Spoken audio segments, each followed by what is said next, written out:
Depuis le rivage de la ville chinoise de Pingtan, un navire militaire stationne dans les eaux du détroit de Taïwan.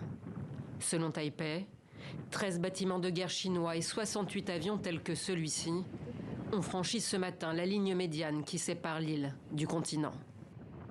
Une nouvelle provocation dénoncée par l'allié américain depuis le sommet des pays du sud-est asiatique organisé au Cambodge. Il y a de sérieuses inquiétudes, non seulement pour Taïwan, mais aussi concernant la possible déstabilisation de l'ensemble de la région. Nous soutiendrons la paix dans le détroit et une région Indo-Pacifique libre et ouverte. Hier déjà, 11 missiles balistiques ont été tirés depuis la Chine.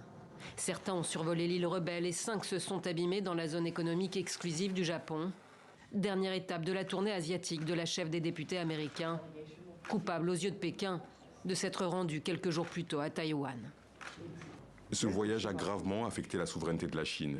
Il s'est sérieusement ingéré dans nos affaires intérieures, a violé gravement la promesse que les États-Unis avaient faite à la Chine et a gravement nui aux relations dans le détroit de Taïwan.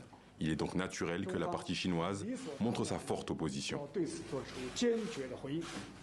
Après avoir annoncé des sanctions contre Nancy Pelosi et ses proches, Pékin a suspendu toute coopération avec Washington, sur le changement climatique notamment.